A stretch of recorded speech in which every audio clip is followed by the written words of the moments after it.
Indian Hill Foundation is proud to present Distinguished Alumni Award. I'm Candace Kendle. I'm a 1964 graduate of Indian Hill High School and went on then to the University of Cincinnati College of Pharmacy and later received a doctorate in pharmacy from the University of Cincinnati and a postdoc in epidemiology and statistics from Chapel Hill. My parents brought us to Indian Hill when I was a freshman in high school from the Cincinnati public schools.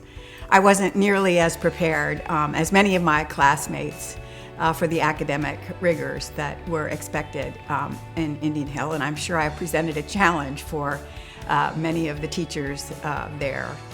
But they were incredibly supportive and I think played a key role in my later academic and professional success.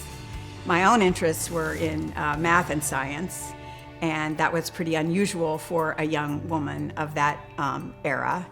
After I left Indian Hill and went to the College of Pharmacy, there were about 100 students in my class. It was a 5-year program, undergraduate program, and there were, at that point, 6 women.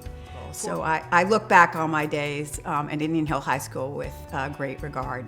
The other person I'd like to recognize is Kay Minturn and the entire Minturn family. Bill and I were very close all the way through high school, but it was really Kay Minturn, his mom, who urged me to go to college. Neither one of my parents had gone to college.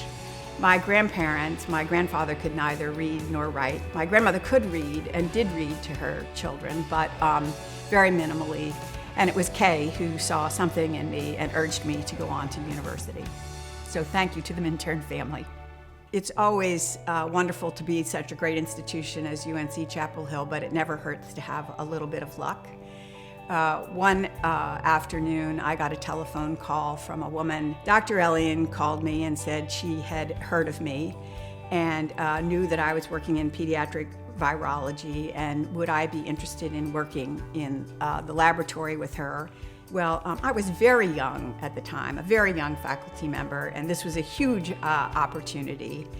And I did work with Dr. Elian, and I later took that work on to the University of Pennsylvania. But in case you don't recognize the name of Gertrude Elian, she and George Hitchings won the Nobel Prize about 10 years later. And it never hurts to work with a Nobel laureate.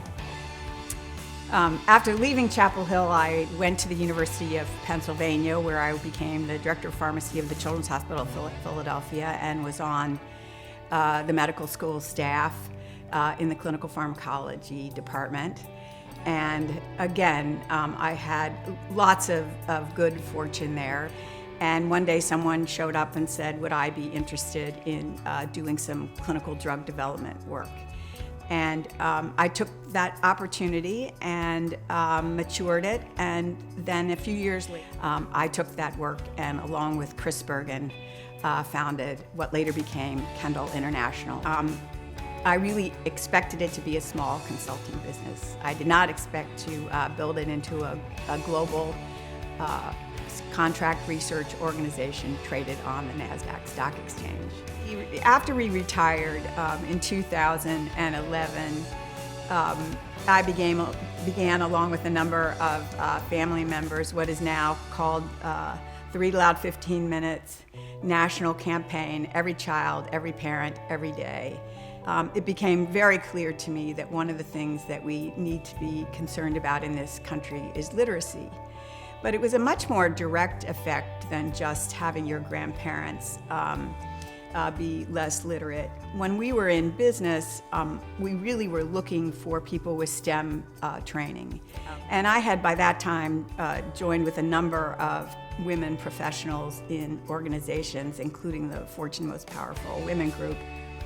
And I soon learned that 37% of children are not kindergarten ready by age 5. And if you are not ready by the time you are in kindergarten and don't catch up by the time you're in the first grade, you have an 88% probability of not reading on grade level by grade 4, at which point kids start dropping out of math and science.